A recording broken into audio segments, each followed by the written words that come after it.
Y los maestros siempre preguntaban, ¿a qué se dedican? Yo decía que era desempleado.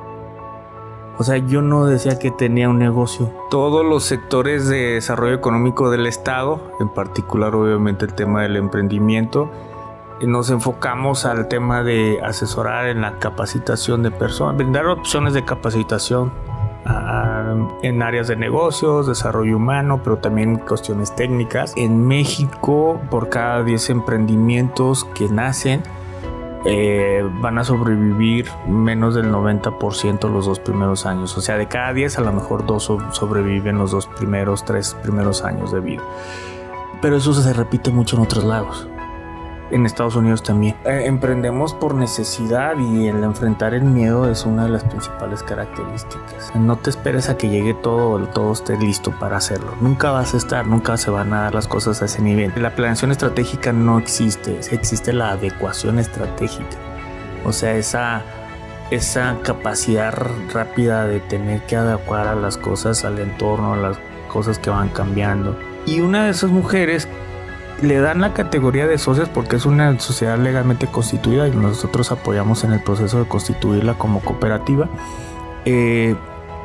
Invitan a una persona que técnicamente no es lo que ellos mismos hacen, pero su aportación es tan valiosa que la consideran socia, ¿no? Entonces es más probable que tú y yo saquemos adelante ese emprendimiento por nuestras capacidades que tenemos, aunque sean limitadas, recursos limitados, que porque llegó una fuente de gobiernos a darnos dinero.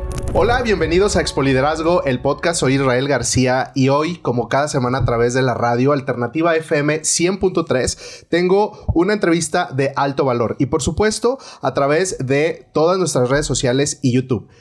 Cada semana te invito a que vayas a nuestro canal de YouTube y vayas a Expoliderazgo MX. Por favor, suscríbete, recuerda, siempre te lo decimos, es rápido, es gratis, es fácil, pero sobre todo va a agregar muchísimo valor a tu crecimiento personal y a tu crecimiento profesional. El día de hoy no es la excepción esta conversación que tenemos y nuestro invitado es Carlos Cortés, quien es jefe de departamento de la Secretaría de Innovación y Desarrollo Económico del Gobierno del Estado de Chihuahua. Y Carlos tiene más de 15 años de experiencia en todo este tema de crear ecosistemas e impulsar ecosistemas de emprendimiento aquí en el estado de Chihuahua. Pero también es maestro, es profesor de la máxima casa de estudios, la Universidad Autónoma de Ciudad Juárez. Sin más, el día de hoy hablaremos de todo este tema tan apasionante del emprendimiento y todo lo que esto genera en nuestras culturas. Carlos, bienvenido a Expoliderazgo. Hombre, muchas gracias, Israel. Muy contentos de estar aquí el día de hoy platicando. Carlos, pues empecemos esta conversación. ¿Qué te llevó a dedicar tu carrera al mundo del emprendimiento? Pues mira, es una muy buena pregunta porque reflexionando así en mi vida, digo, bueno, ¿cómo llegamos a estos puntos, verdad? ¿Cómo llegamos aquí?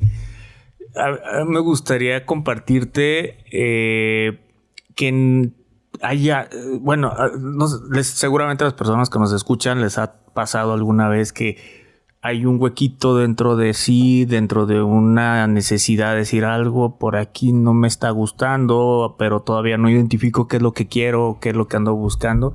Bueno, pues a mí me pasó esa cuestión, a mí me pasó en la escuela, en la universidad sobre todo, cuando estaba estudiando la carrera de administración de empresas. Yo en la universidad en ese entonces pues no teníamos ni una sola carrera, una sola materia de emprendimiento. O sea, te estoy hablando pues ya hace un ratito, yo gradué en el 2007.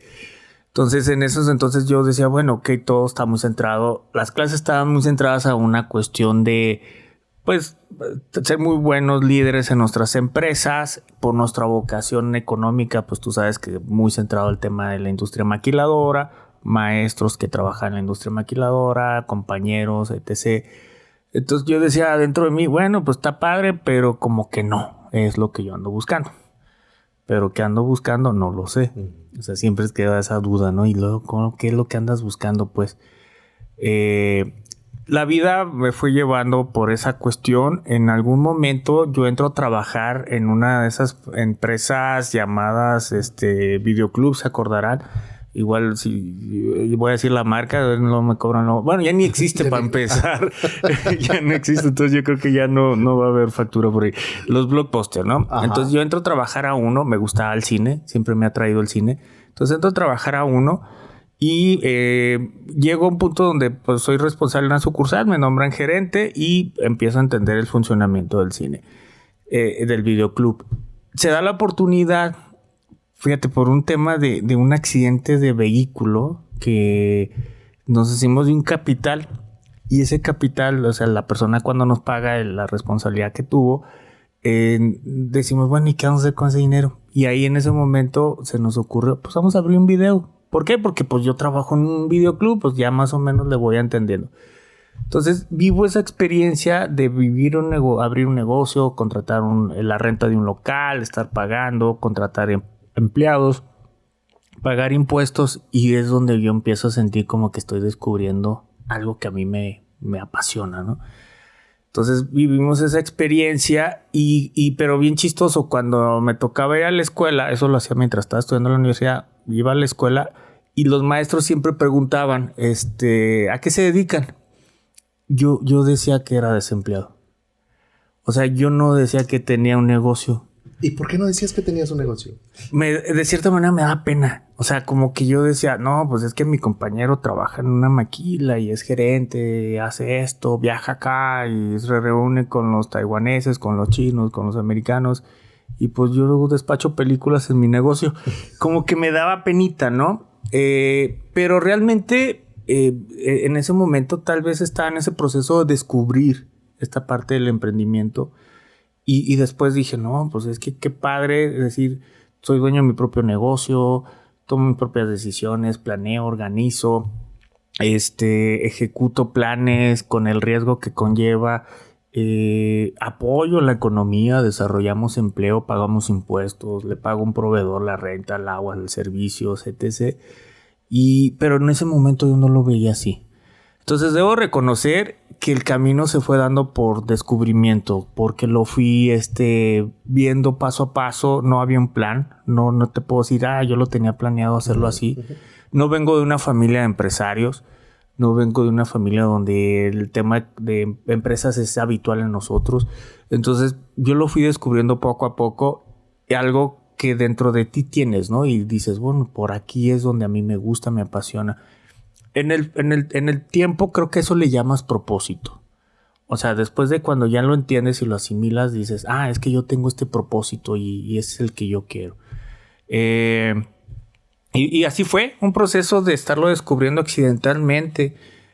Cuando yo me gradué de la universidad, veo una posibilidad de un empleo, una vacante me llega por correo de un empleo en una... El correo todavía lo recuerdo muy bien.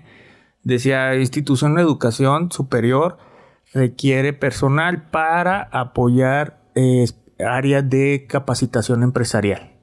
Palabras más, palabras menos. Entonces, mando mi currículum por curiosidad, por lo mismo. No sé, no decía ni el nombre de qué universidad era. Después supe que era el TEC de Monterrey. Después supe que se trataba de una incubadora de empresas. Y yo decía, pues, ¿qué es eso de incubadora? Yo me imaginaba literalmente ver incubadoras como en las de un hospital. Porque eran términos, pues, nuevos, ¿no? Totalmente. Sí, te estoy hablando más o menos del 2008.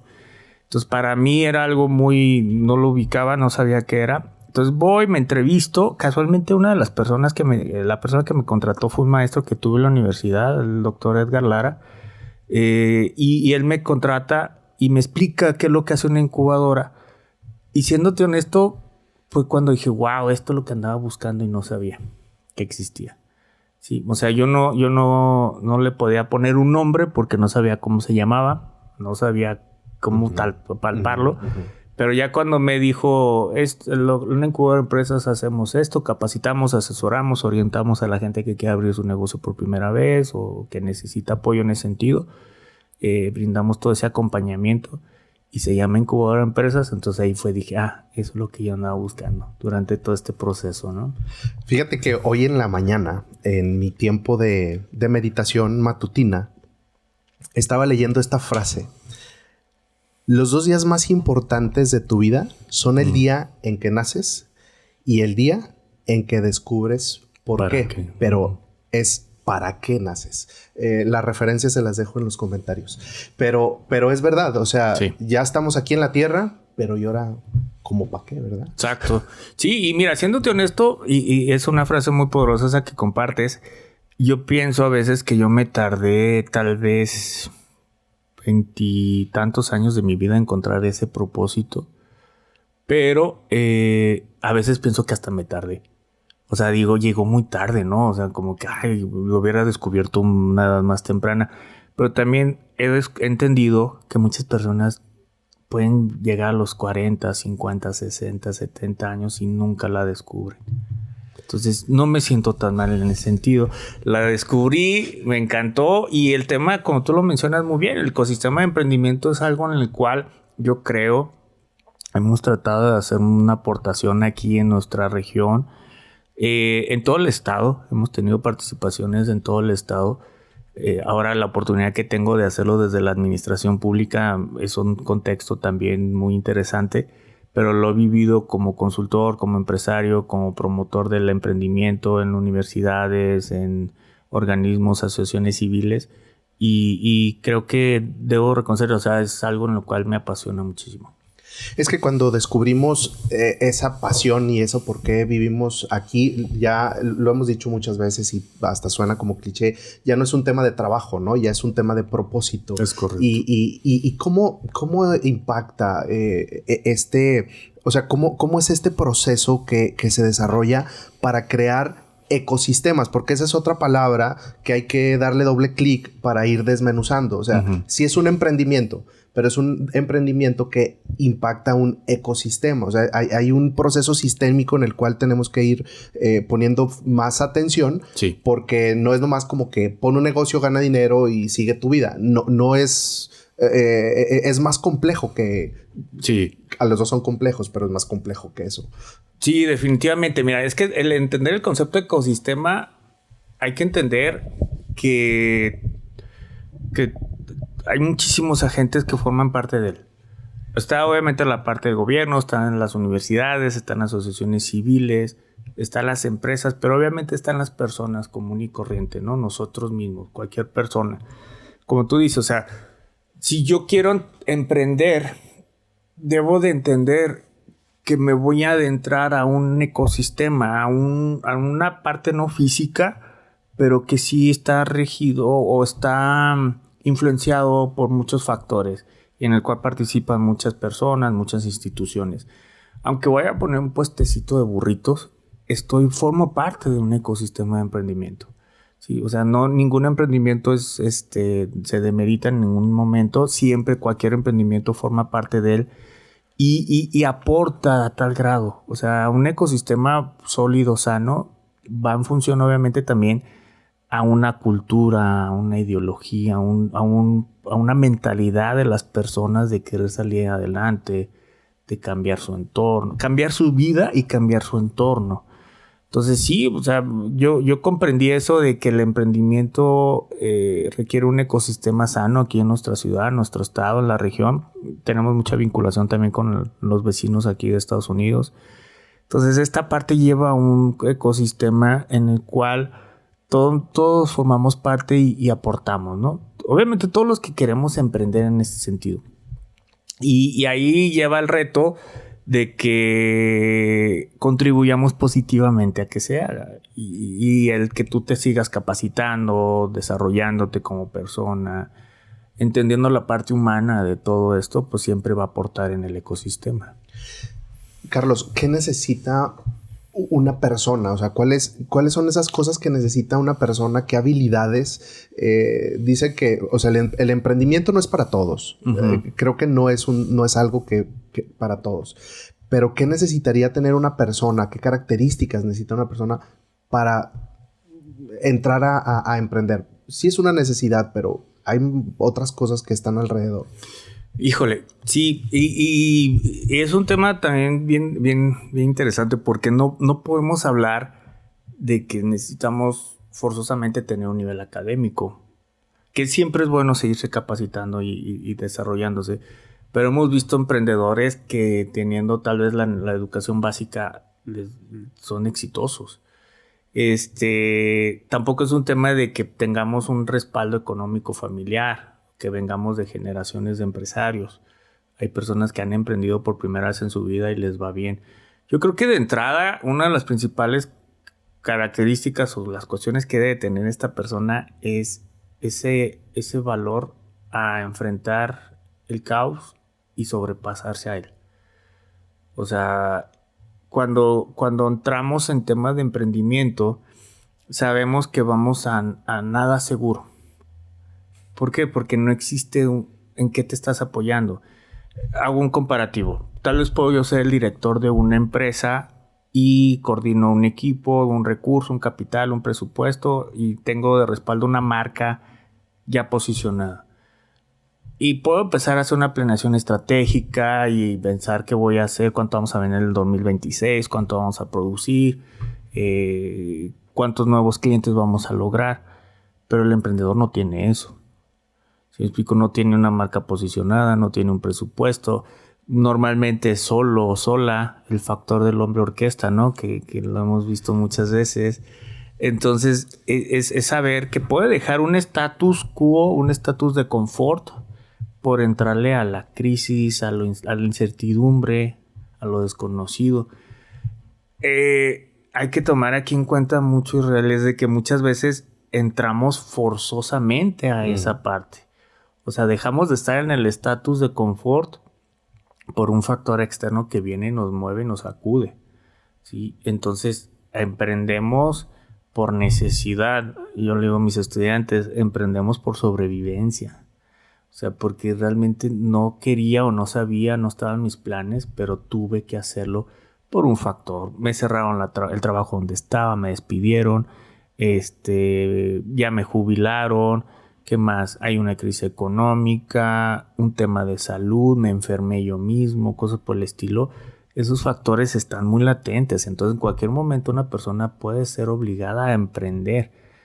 Hay quienes lo pueden hacer una cuestión más planificada, organizada, y también es un tema financieramente ampliamente recomendable. Nunca dependamos de un solo ingreso, ¿no?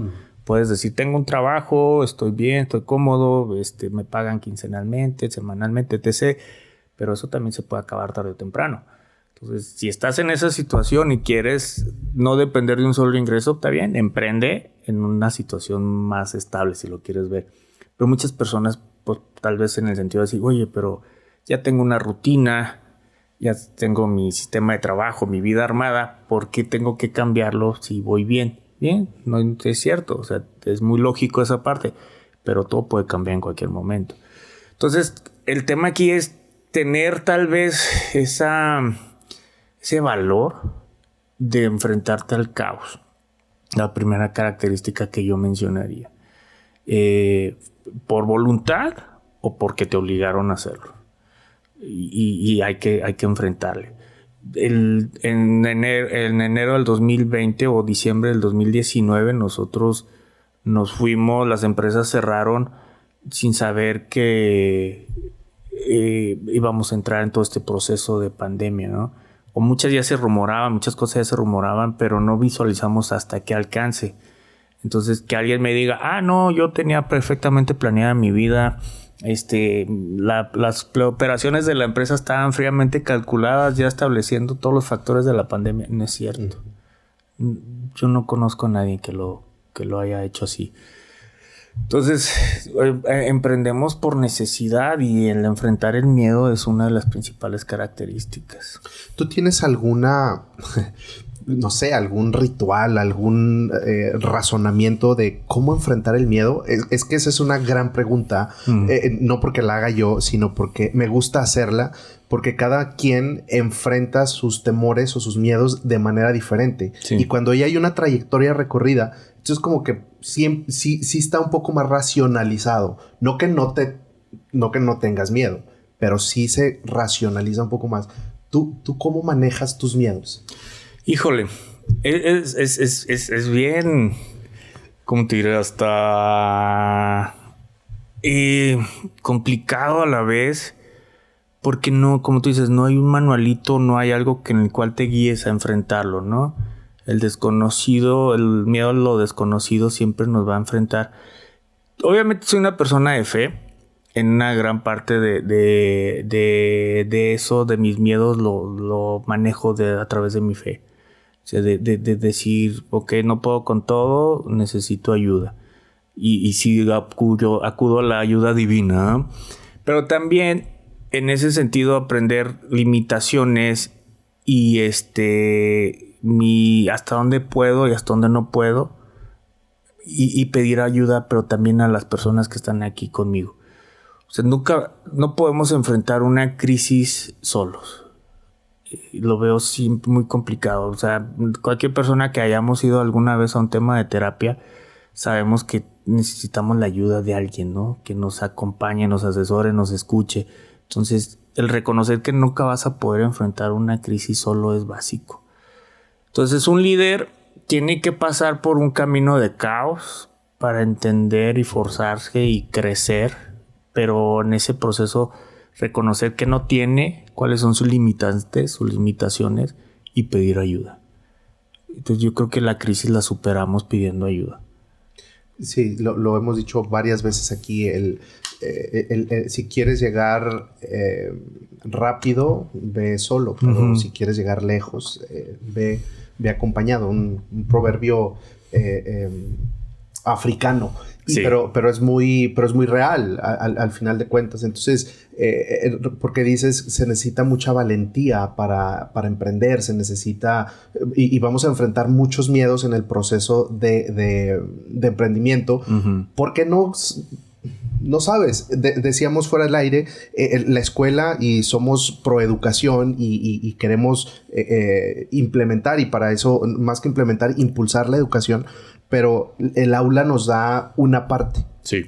Pero el salir a campo nos da el otro 100% que nos hace la maestría. Nos hace la maestría. Sí, claro, y el doctorado muchas veces.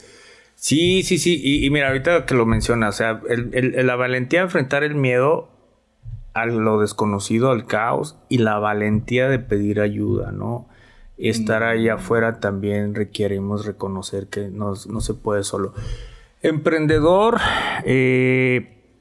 mira, es un tema bien profundo. He conocido mujeres emprendedoras, víctimas de violencia, víctimas de situación de abandono, con violencia física, moral y económica. Entonces, pero que a raíz de una condición, un impulso, unas ganas de no quedarse en esa situación, emprenden. Pero la verdad es de que ellas mismas han reconocido que no pueden hacerlo sola, que siempre va a requerir a alguien. Y son mujeres que se alían, se asocian, se integran a alguna asociación de apoyo y reciben ese acompañamiento y ese seguimiento. Entonces, el reconocer que necesitas ayuda es básico. Ya estamos hablando de ciertos pasos, ¿no? Vamos a situarnos en el escenario de me empujaron. No es que yo lo busqué. Querían, me empujaron. Me empujaron, ¿no? Como el chiste del que el de la medalla después de el que ganó el concurso de haber pasado nadando el río de cocodrilos. Ah, ok. Sí, lo ubico. Sí. Ya ganó. Y ¿cuáles son sus palabras? Lo único que quiero saber, ya con la medalla y el premio y todo, lo único que quiero saber es quién me empujó. Exacto. ¿No? Entonces, estamos en ese escenario. ¿Quién me empujó? ¿Cuáles serían esos pasos? Porque ya estamos hablando de esto. Ya estás allí, empiezas a reunirte de personas que te van a cortar el camino. Pero ¿tú cómo marcarías, no sé, los 5 primeros pasos que tendría que hacer esta persona o esta familia que está en ese escenario? Ok. En primer lugar, ya tomar la decisión, por como tú bien dices, voluntaria o involuntariamente, ¿no? Entonces ya estamos ahí. No esperar a que las cosas se den. No esperar a que las condiciones estén y ni que nos van a llegar apoyos. O que vamos a recibir rápidamente hasta una cuestión económica y que nos eche la mano, no. Yo siempre les he dicho, bueno, en el tema de cuando vamos a vender, si vas a vender burritos, haz tu primer burrito y véndelo. O sea, no te esperes a que tengamos un local listo, acomodada, la cocina, todo equipado, todo bonito, sino simplemente a veces lo vas a hacer en tu casa, lo vas a cocinar ahí, lo vas a poner con el papel de aluminio que compraste en una tienda, dentro de una hielera y te vas a salir a venderlo. Entonces, el primer paso para mí es empieza con lo que tengas y lo que puedas. O sea, no te esperes a que llegue todo esté listo para hacerlo. Nunca se van a dar las cosas a ese nivel. Entonces, emprendemos con lo primero que tengamos. Segundo, buscar aliados. Siempre el tema de buscar a socios, aliados es importante. Es un tema de idiosincrasia, obviamente. Nos educan o nos educamos a trabajar de manera individual, no a trabajar en equipo. Pero tarde o temprano, aunque sea tú seas el único dueño de tu negocio, te vas a dar cuenta de que no puedes solo y vas a tener que hacer equipo. Entonces busca personas afines a ti, a tu causa, a tu idea, a tu mentalidad, a tus ganas de salir adelante para buscar esa superación. Fíjense, hasta ahorita no hemos tocado todavía temas como modelo de negocios, arma tu logo, tu estrategia de marketing. No, eso viene después, obviamente, hay que hacerlo. Pero empecemos por esa parte. El reconocer tus limitantes obviamente también es un tercer aspecto importante, porque ahí le ligamos: no me gusta vender, pero necesito vender. Pues señora, o aprende a vender, o señor, aprende a vender, o busca a alguien que lo haga por usted. Pero si usted ya piensa en contratar a un gerente de ventas, pues qué bueno, porque ya le va a costar una buena lana y todavía su negocio ni nace. Pues lo va a tener que hacer usted, o buscar un socio que lo haga en una misma paridad de condiciones que usted, pero que ese socio corra al mismo tiempo el riesgo junto con usted. O sea, me ha tocado, a mí lo viví en carne propia, que emprendemos un negocio y yo, sin saber tal vez algunas cuestiones técnicas especializadas, yo no lo sé hacer, pero conozco quién lo sabe hacer. Entonces, él me puede ayudar o ella me puede ayudar y lo desarrollamos en conjunto. Es tan valiosa su aportación que se gana el derecho a llamarse socio, ¿no?, del proyecto. Entonces, trabajamos ya en conjunto. Y lo hicimos en el 2016 y la empresa todavía sigue operando, ¿no? O sea, porque reconocimos esa necesidad de apoyarnos, de echarnos la mano, y en función de eso sigue esa empresa trabajando actualmente. Y ahora sí, pues bueno, mis limitaciones también implican que si no sé finanzas, pues ¿qué crees, señor? Pues hay que aprender finanzas. No sé de marketing, hay que saber de marketing. Oiga, es que no sé de redes sociales, pues hay que aprender de redes sociales. O sea, además del Facebook, para enterarnos de chismes, pues también es una herramienta de ventas muy poderosa, ¿no? Entonces hay que entender que hay otras funciones que lo hace. Y hay muchas fuentes donde podemos capacitarnos de manera gratuita. El mismo YouTube está llenado de información, hay fuentes o organismos que se dedican a brindar esos talleres de capacitación gratuitos. Entonces, el tercer paso es ir capacitándonos en las áreas que no somos expertos o que son más áreas de oportunidad. El cuarto y el quinto yo lo vería en adaptación, porque todo lo que empieces a generar se tiene que adecuar rápidamente. Lo que tú pensabas hacer en un día a lo mejor te va a funcionar, pero al día siguiente no. Entonces tienes que adaptarte rápidamente a las situaciones. Si un día me puse en este crucero con mi hilerita de burritos y no me funcionó, pues me voy a tener que ir a mover a otro. Y adaptas, ¿no? Y adaptas, ajustas. En el emprendimiento no hay planeación estratégica, porque no tenemos con qué ampararnos, lo que decíamos ahorita, en base a qué haces un plan si no tienes un historial, un antecedente. El quinto, pues sí, llega un momento en donde tienes que tener ya más aterrizado tu proyecto, darle formalidad. Pero fíjense, hasta el tema de Hacienda lo tocamos hasta en ese entonces, ¿no? Ya que tienes un cliente, que lo identificaste, que supiste cómo venderle. Si no te pide factura todavía, pues a lo mejor el tema de Hacienda no es tan prioritario. Pero vas a llegar un momento a tener que hacerlo. ¿Por qué? Porque el emprendimiento tiene que nacer o evolucionar a empresa. Y es a través de la formalidad como se adquiere esa característica. Entonces, si hiciéramos ese resumen de los 5 pasos, ya los explicaste, podrías como nombrarlos. Paso 1, tal, paso 2, tal, paso 3... A ver si la memoria me da. A ver si la memoria nos ayuda. Sí. Yo, el primero lo decía, el tema de que reconocer que vas a entrar al caos y enfrentarlo. Número 1. Número 2. Número 2 era el de hacer equipo. Hacer equipo. Sí, hacer equipo. 3, capacitarnos, reconocer nuestras debilidades. 4, adaptarte lo más pronto posible. Y 5, dar el salto en su momento cuando ya se dé a la formalidad. Es que me parece muy, muy interesante y todos son necesarios y vamos a ir pasando por todos. Sí. Pero el tema de la adaptabilidad, o sea, todos son un tema, pero creo que ese es un temazo. Sí. Porque es resiliencia, porque es estómago duro, porque es llorar, porque es reír, porque es celebrar, porque vas en un carrusel. Uh-huh. En ese proceso de adaptabilidad. ¿Cuáles son los principales errores que tú has visto que cometen los emprendedores en ese proceso de adaptabilidad? Ok. La poca flexibilidad al cambio.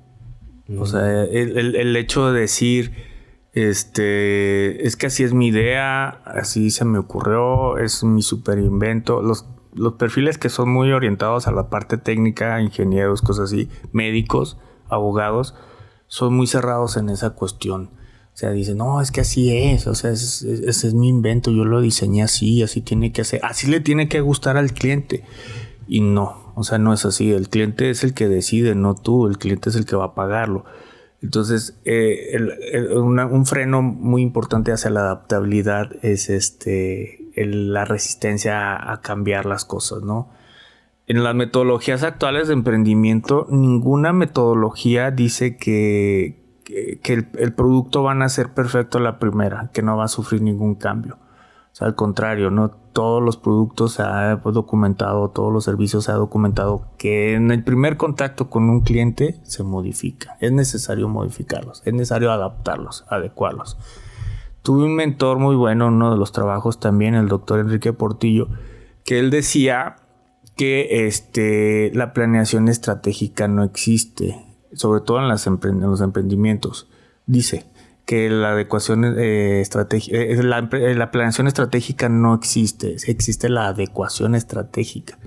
O sea, esa capacidad rápida de tener que adecuar a las cosas, al entorno, a las cosas que van cambiando. Si vemos los ciclos, ayer lo platicábamos en clase, en 1800 y tanto Abraham Bell inventó el teléfono y tal vez su cambio más trascendental fueron 200 años cuando sale el primer celular, esos ladrillotes, ¿no? Los de Motorola en los 70s, 80s. Pero de 1970 a la fecha los cambios son más micros, las evoluciones son más rápidas. Entonces hay que darnos cuenta de que el entorno cambia rapidísimo. Entonces un emprendedor, que también es un consejo que se le da a los directores ya actuales de sus empresas que tienen 10, 15, 20 años operando, que nunca se confíen y nunca piensen que el entorno va a cambiar. Y va a cambiar tan rápido. Entonces, más allá de planear estratégicamente, usando las palabras de mi mentor, el doctor, es adecuarnos lo más estratégicamente.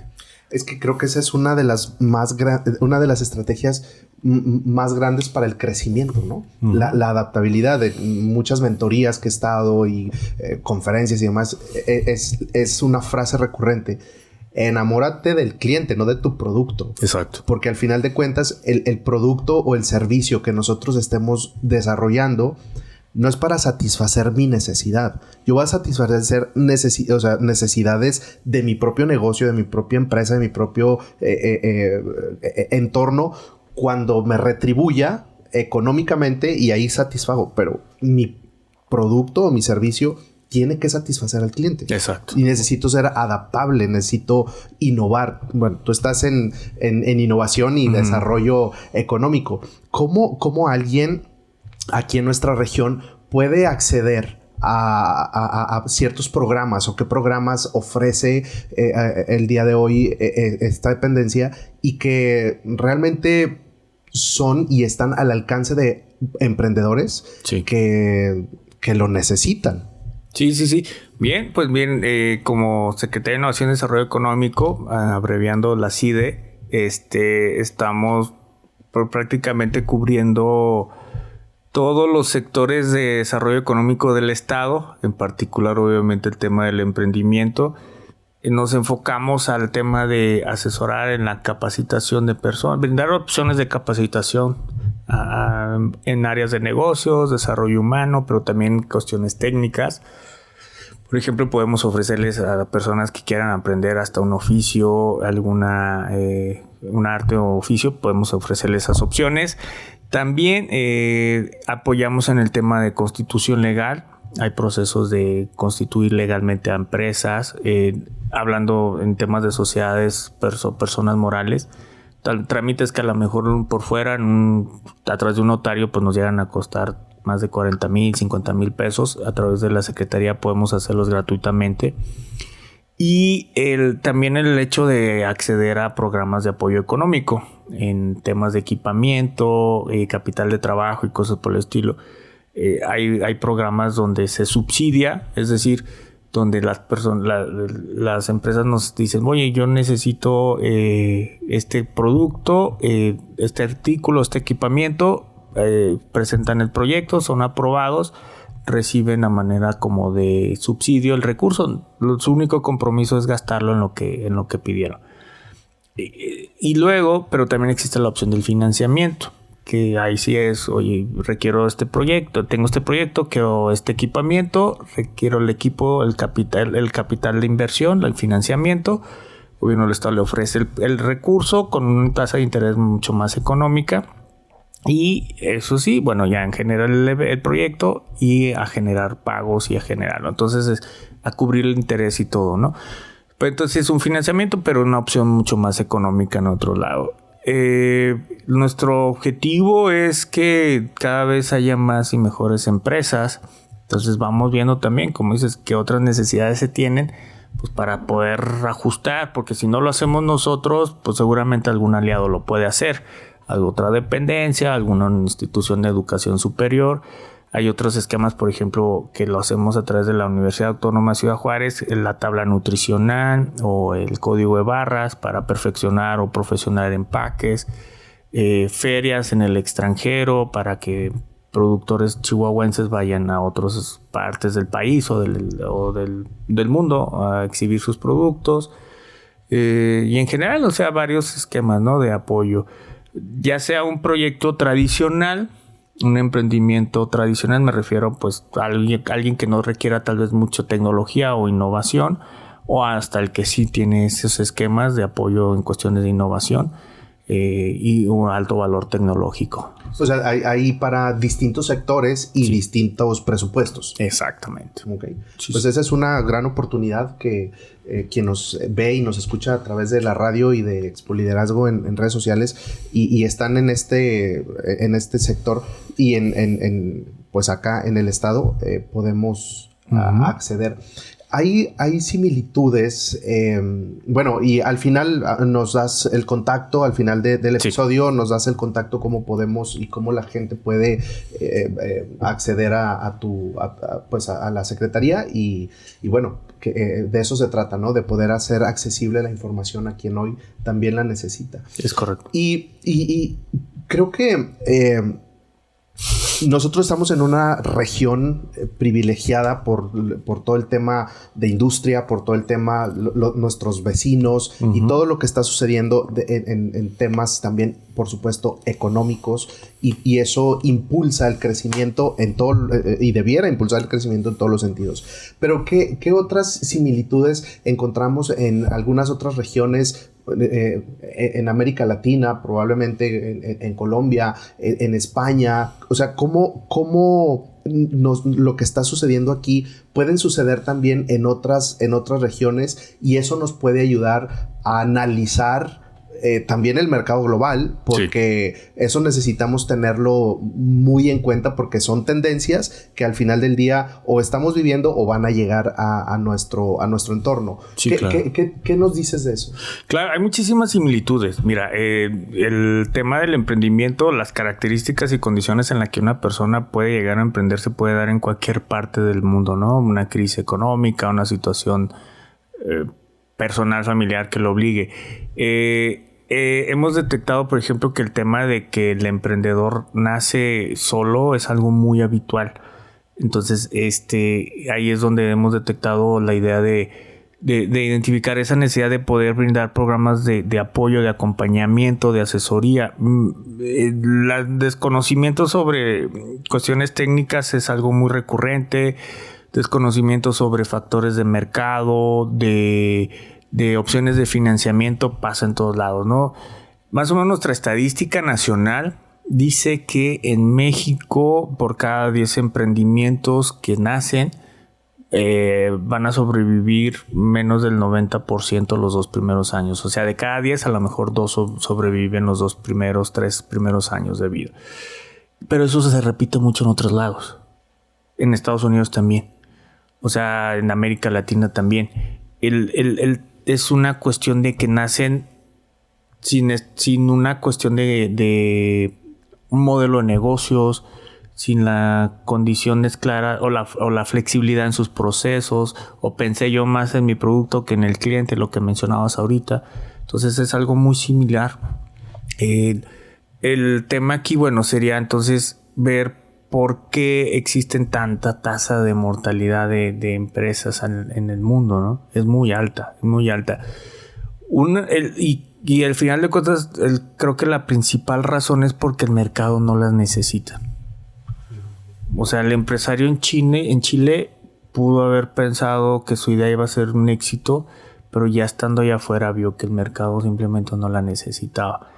Y en nuestros sistemas de economía que tenemos, a final de cuentas el juez es el mercado es el juez, ¿sí? Entonces ahí nos llega a haber muchísimas similitudes. En la gran mayoría también de los países, todos los empresarios se quejan mucho por la falta de apoyos. Porque no hay recursos económicos, porque haya esta cuestión. Yo creo que también aquí debemos de tener muy claro que va a haber más posibilidades de un emprendimiento exitoso a raíz del equipo que tú formes, que gracias a que se logró obtener un apoyo económico de alguna fuente de gobierno. O sea, tú estás dándole estadísticamente, es más probable que tu negocio se establezca. Ese es el primer paso, ¿no? Que sobreviva por el equipo que tengas. Sí. Pero, ¿qué requieres para tener un equipo de calidad? De entrada, personas con las que tú confíes y sepas que hay una afinidad a ti. Un deseo de salir adelante. Sí, o sea... y aceptar la idea de que tienes que trabajar en equipo. O sea, a lo mejor yo te puedo invitar a un negocio y lo podemos abrir con nuestros conocimientos y sin tener recursos económicos ahí a la disposición. Pero lo que tú me puedes apoyar a mí aportando con conocimientos, procesos, vinculación, es muy, muy valioso. Entonces es más probable que tú y yo saquemos adelante ese emprendimiento por nuestras capacidades que tenemos, aunque sean limitadas, recursos limitados, que porque llegó una fuente de gobiernos a darnos dinero.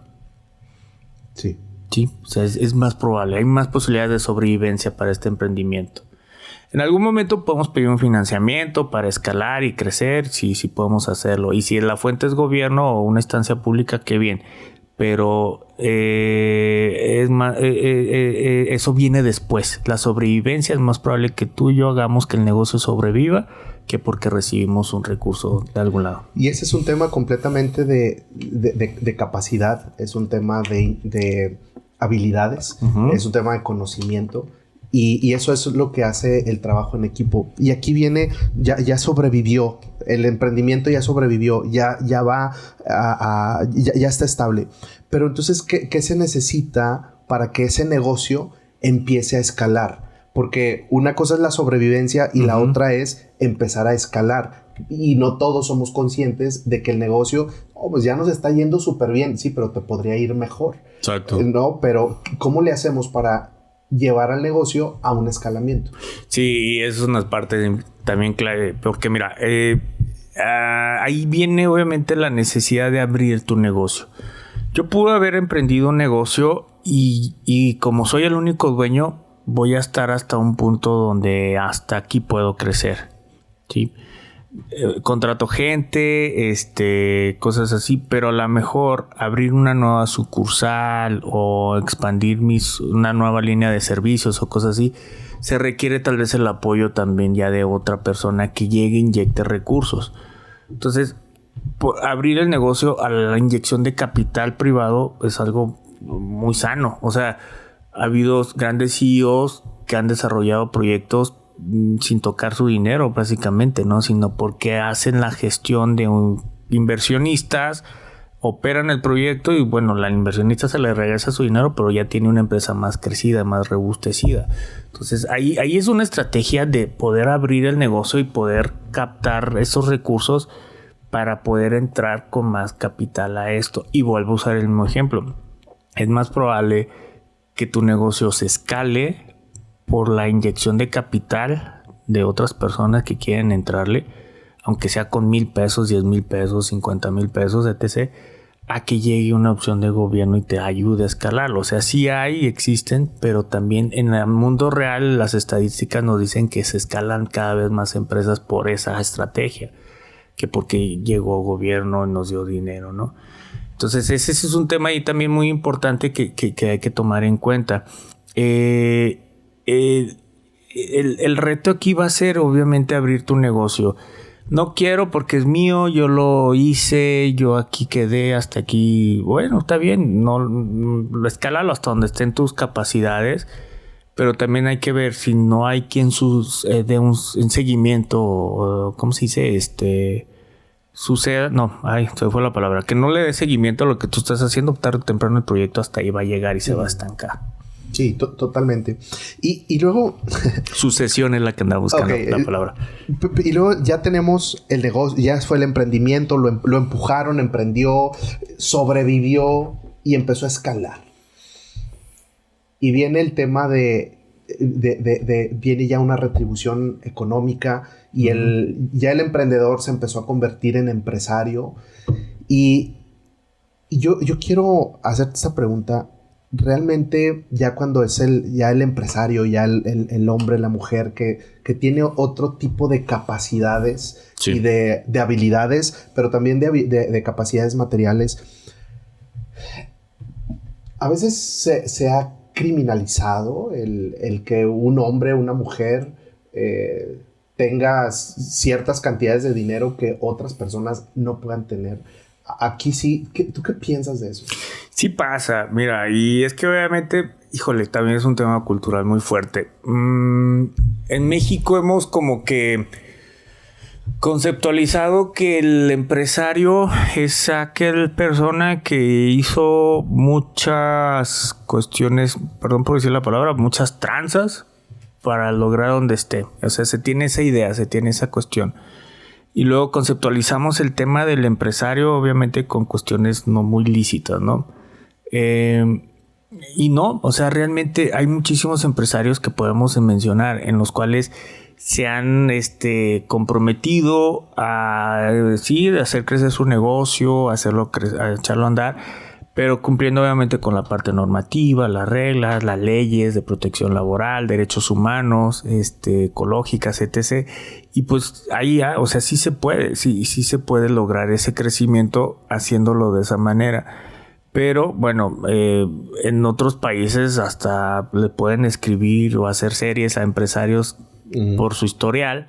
Y nosotros los vemos siempre como, no, es que a lo mejor es un tema hasta de envidia, ¿no? Quién sabe, que no, es que pues a él le fue bien, pues seguramente algo hizo. Entonces sí es un tema que debemos de ir reforzando mucho y cambiando. La parte desde la formación de los nuevos futuros directores de las empresas o empresarios, que tengan muy claro que sí hay mecanismos, metodologías que nos pueden llevar a crecer nuestro negocio haciendo las cosas legalmente. Y si no lo hacemos legalmente, saber que hay consecuencias y que hay un Estado de Derecho que se tiene que respetar y que las leyes se tienen que cubrir, ¿no? Entonces, pues esa es la parte obviamente que le corresponde a gobierno de todo esto, dar las condiciones para que crezcan empresas, pero también en un momento castigar a las que no lo hacen. Muchas personas podrán decir, suena muy romántico, muy bonito, muy utópico, pero es que es parte de lo que menciono. Si vamos a pensar en automático que no es cierto, que es negativo, pues esto nunca va realmente a lograr el efecto económico que se pretende, ¿no? Las empresas son unidades de desarrollo económico, pero también son unidades de desarrollo social dentro de la ciudad donde opera, en su rango de alcance. Entonces, si la vemos nada más como una cuestión negativa, pues nunca se va a lograr el factor positivo social. Y hay muchos casos que podemos mencionar. Hay uno que me gusta mucho mencionar allá en Puebla, de cómo, platico rápidamente la historia, de cómo productores de café se organizan en la Sierra de Puebla, se organizan porque de repente vieron que pues el intermediario les pagaba muy feo, muy poquito el precio del café, ¿no?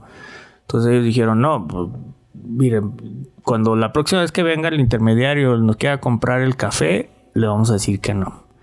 ¿Por qué? Porque voy a juntar tu producción con la mía. Y es un caso real, es un caso documentado. Voy a juntar tu producción junto con la mía y ya no nos va a comprar a cada quien en individual. Nos va a comprar a un grupo. Entonces le vamos a decir, ese precio ya no es el precio del café, ya no es el que tú nos quieres dar, ya es otro.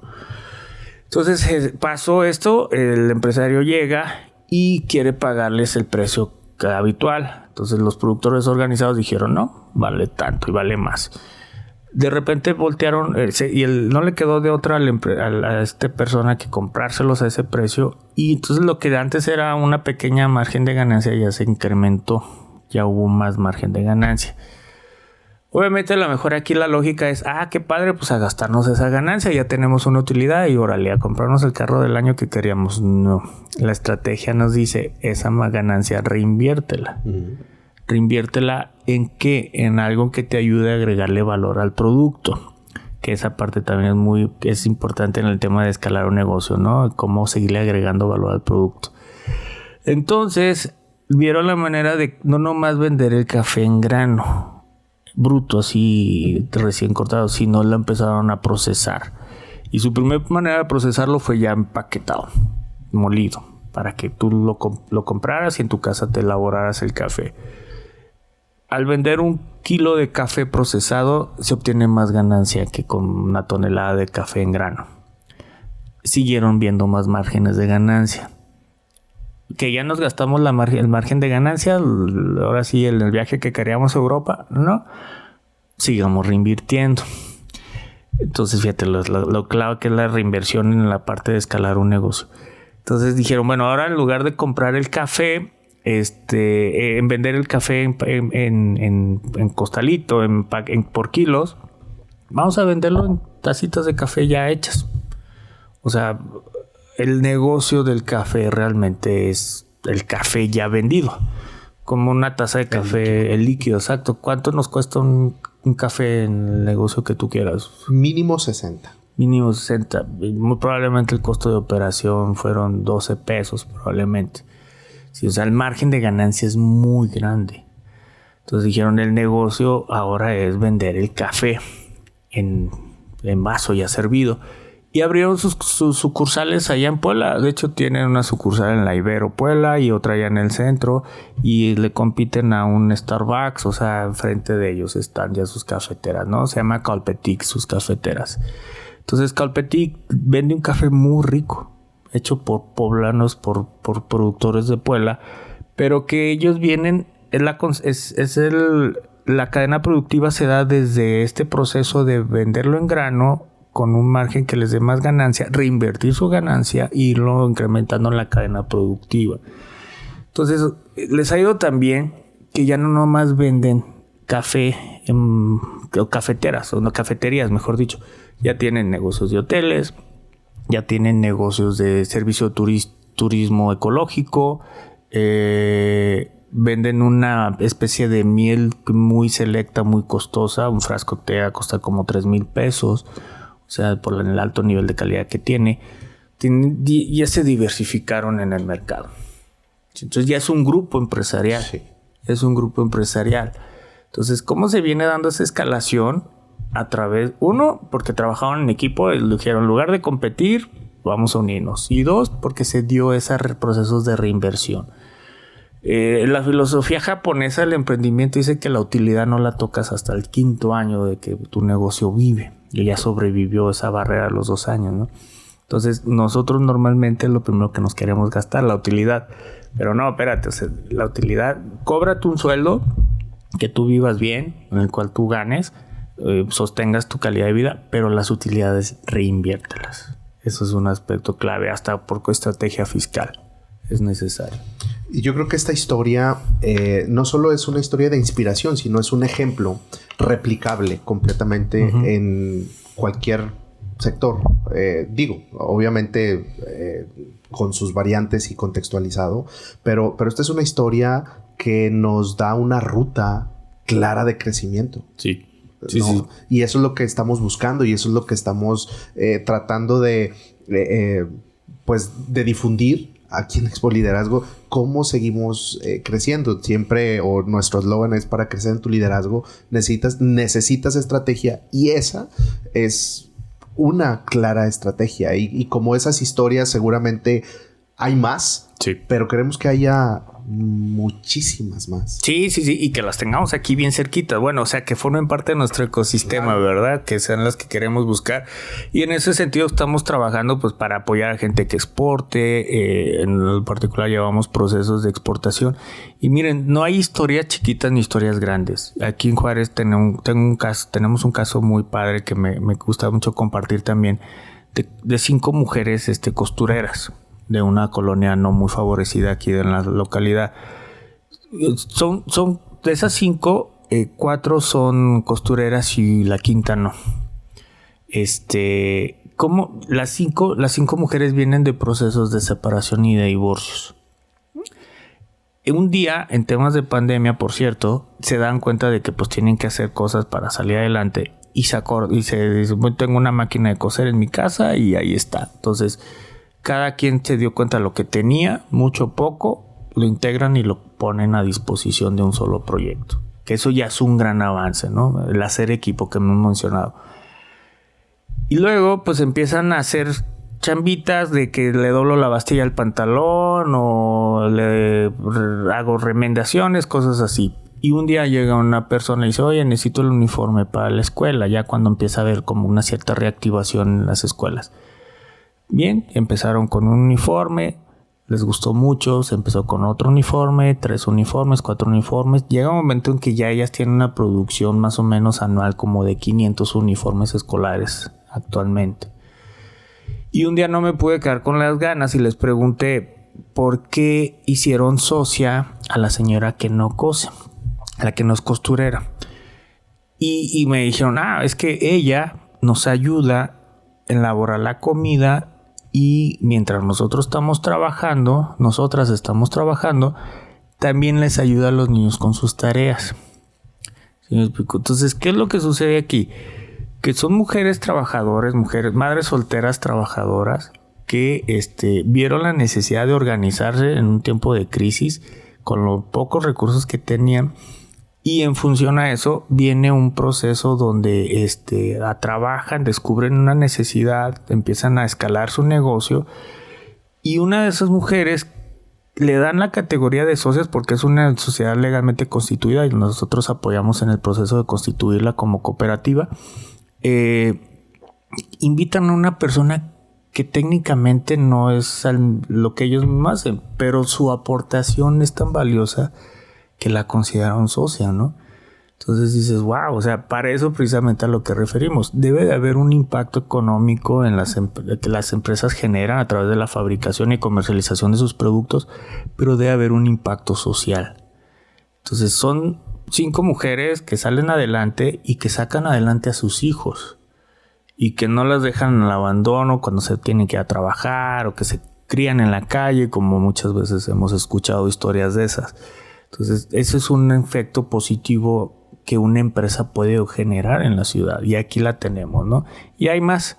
Hemos tenido casos también, por ejemplo, cooperativas o empresas que ya tienen más de 50 años operando y que de repente hace 50 años tuvieron que darle la educación a sus hijos ellos mismos, pagar por tener su propia escuela, porque no era tan fácil llegar a una primaria hace 50 años, ¿no? Entonces, esta cooperativa tiene más de 50 años, es una recicladora. Sacó adelante a sus hijos, de sus socios, son 40 y tantos socios fundadores los que la arrancaron, y ellos le dieron educación a sus hijos, ¿sí? Reinvirtiendo sus utilidades en ese concepto. Entonces se dio ese factor, pagaron la primaria de sus hijos y también, de otras personas ahí del mismo sector, ¿no? Otros niños que no eran directamente de la cooperativa, pero que también recibieron ese apoyo. Y ya ahorita esta cooperativa va por la tercera generación. O sea, la primaria que ellos pagaron hace 50 años, luego fueron los nuevos socios o dueños de esta cooperativa. Y muchos de ellos ya tienen hasta hijos, nietos de los fundadores dirigiendo esta cooperativa, ¿no? Esta cooperativa tiene presencia en El Paso, tiene centros de acopio ya también. Le vende sus residuos a lo que acopia, pues de los materiales que acopian a empresas que vienen específicamente desde Querétaro o Monterrey por ellos.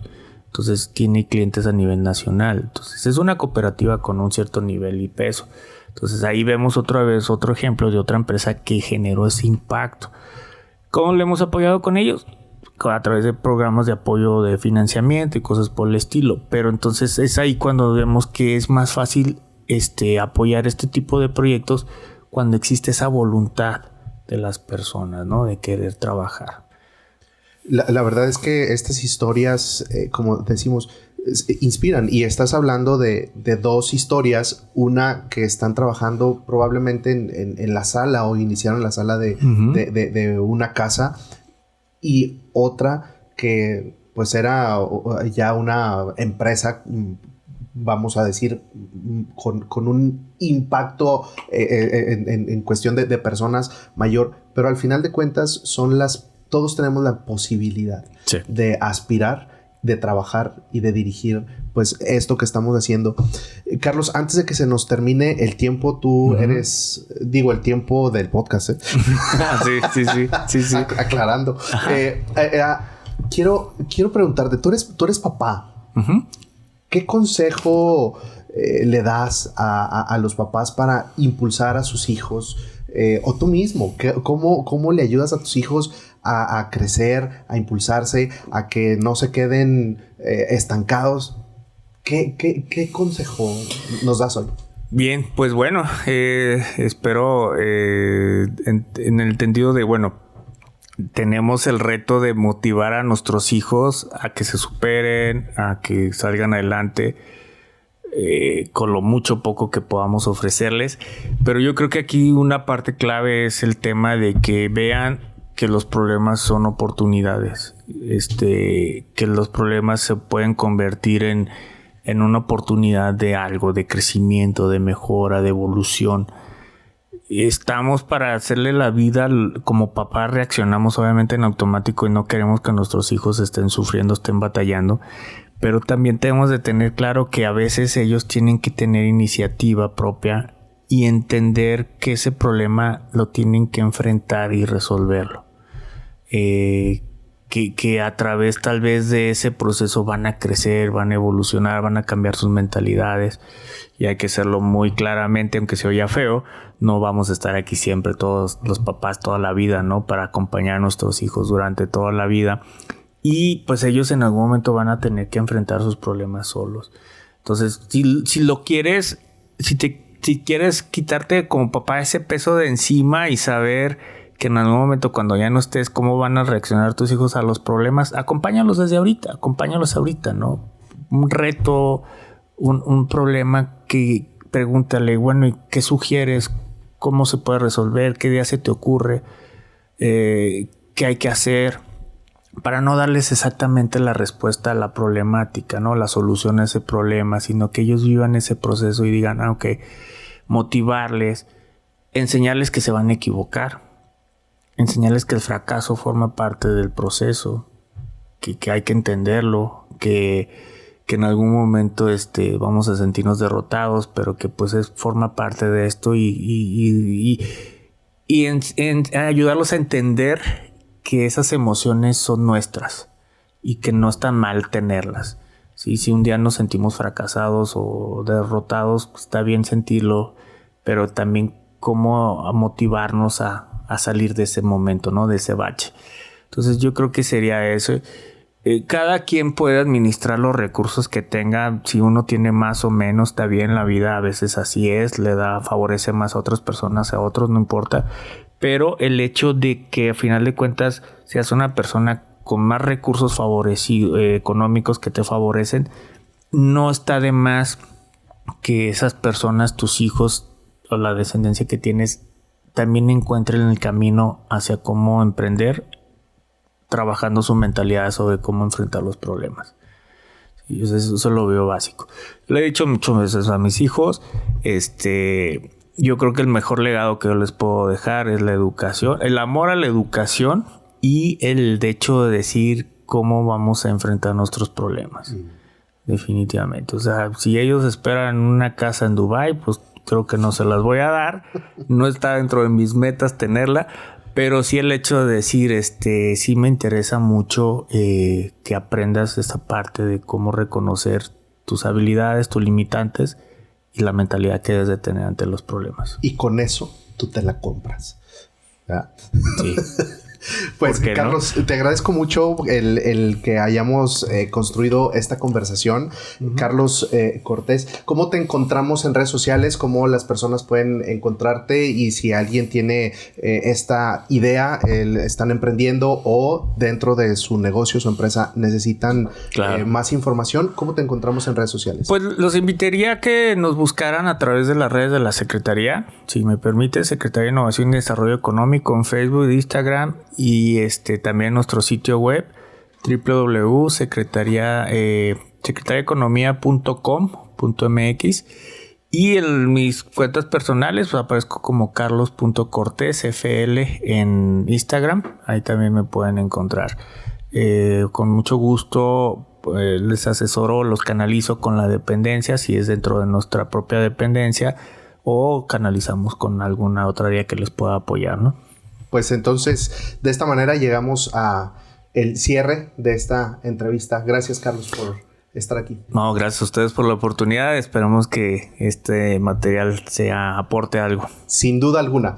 Así llegamos pues al final de esta gran entrevista con una ruta de crecimiento, de emprendimiento, de escalamiento y hasta consejos para nuestra familia, nuestros hijos. Así que sigue en nuestras redes sociales y te invitamos a que vayas a YouTube y puedas suscribirte. Recuerda, fácil, gratis, rápido. Y sobre todo, va a llenar y va a seguir aportando a tu crecimiento personal y profesional. Yo soy Israel García y te mando un muy fuerte abrazo.